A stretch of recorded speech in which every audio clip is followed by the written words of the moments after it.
Did you know that what today constitutes our territory, Guyana, was the result of extensive deliberations and conclusions of a number of binding international judicial decisions? In 1899, the border with Venezuela was settled. In 1906, our border with Brazil was settled.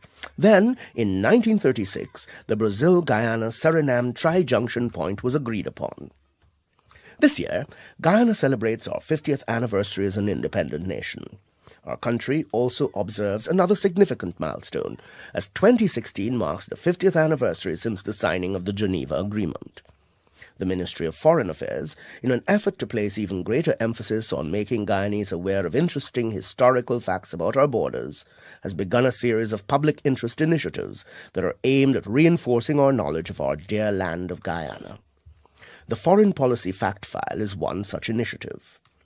To coincide with our 50th anniversary celebrations, the Ministry will be placing in the public domain much factual and historical information on Guyana's territorial integrity, in particular our border with Venezuela. 50 years after independence, all 83,000 square miles or 214,000 square kilometers of this land belong to Guyana and the Guyanese people. A message from the Ministry of Foreign Affairs of the Cooperative Republic of Guyana. Born in the land of the mighty Roraima. Did you know that the Geneva Agreement was signed by the United Kingdom, British Guiana and Venezuela at Geneva, Switzerland on 17 February 1966, a mere 4 months before Guyana gained its political independence from the United Kingdom? The agreement was intended to provide Venezuela with an opportunity to substantiate her contention that the arbitral award of 1899, which definitively settled and defined the land border boundary between Guyana and Venezuela, was null and void. Interestingly, Venezuela's contention arose over 60 years after it had accepted the 1899 award as a full, perfect and final settlement of the frontier issues between Guyana and Venezuela, and after a team of British and Venezuelan boundary commissioners demarcated and signed off on a map of the boundary in accordance with the terms of the arbitral award. By virtue of the Geneva Agreement, the parties agreed to establish a mixed commission of British, Guyanese and Venezuelan representatives charged with the task of seeking satisfactory solutions for the practical settlement of the controversy between Venezuela and the United Kingdom. Upon the failure of the mixed commission to arrive at a resolution, the matter was referred to the United Nations Secretary-General, who, under the Geneva Agreement, shall choose any of the means of settlement provided for under Article 33 of the UN Charter.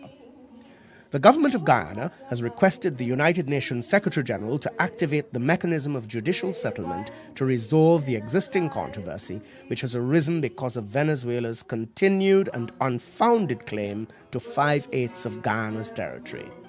February 17, 2016, marked the 50th anniversary since the signing of the Geneva Agreement. A message from the Ministry of Foreign Affairs of the Cooperative Republic of Guyana.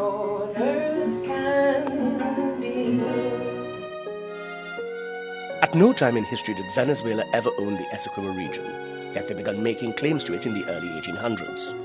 To resolve those claims, a legal tribunal of distinguished judges and lawyers was assembled to settle the location of the border between the then British Guiana and Venezuela. Both countries were ably represented by eminent lawyers when they met in Paris, France. Over several months, both sides submitted many documents, maps, and days of oral arguments. On 4th of October 1899, the arbitral award was issued as the full, final, and perfect settlement of the border dispute between the two countries. Both sides accepted the arbitral award, and a team comprising representatives of both countries went to the border, surveyed it, and prepared maps. In 1962, some 60 years after their acceptance of this award as the full and final settlement, Venezuela declared that they would no longer accept the award, igniting a controversy that has lasted up till the present day. Since Venezuela was bent on this claim, which could have prevented Guyana from obtaining independence from Britain, the Geneva Agreement was seen as a logical way for Venezuela to have an opportunity to examine the documents and present their evidence to prove that the arbitral award was null and void. The Geneva Agreement is an international treaty which is legally binding. It provides an agreed legal mechanism for continuing the process started in 1963, that is, of examining the Venezuelan claim.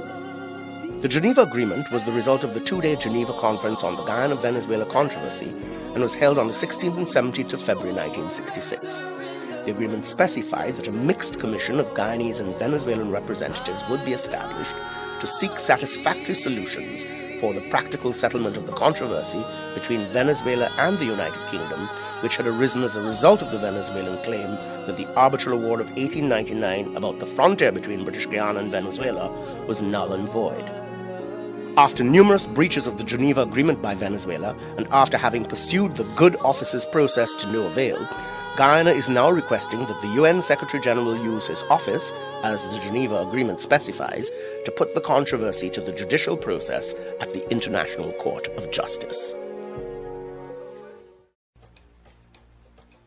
Venezuela's first breach of the Geneva Agreement occurred just 4 months after Guyana attained its independence in October 1966, even as the Mixed Commission was meeting, when Venezuela seized by force Guyana's half of the island of Anccoco in the Cuyuni River.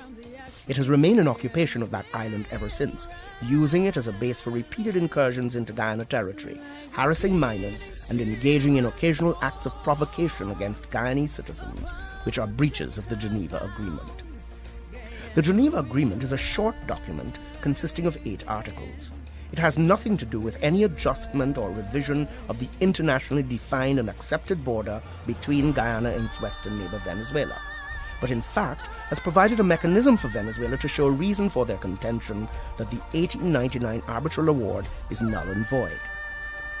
Venezuela's aggression, both military and economic, which has continued over all these years, has also been costly and damaging to Guyana, as major investments in the Esequibo have been prevented. On 10 October 2013, the Venezuelan military sent a warship into Guyana's exclusive economic zone to expel an unarmed petroleum exploration vessel. In May and July 2015, Venezuela, in decrees numbered 1.787 and 1.859 respectively, claimed that Guyana's maritime zone belonged to Venezuela and claimed that it was their right to protect it using military force, thus posing a threat to Guyana's use of its maritime resource. As recently as May 30th of 2016, Venezuela military attacked staff of the Guyana Geology and Mines Commission in the Cuyuni, suggesting it was their right to do so. Of course, these actions of Venezuela threaten the peace, security and development of Guyana. Moreover, it has the potential to destabilize a usually peaceful region of the world. The Caribbean community and some of our neighbors on the South American continent support Guyana and agree that this state of affairs cannot continue.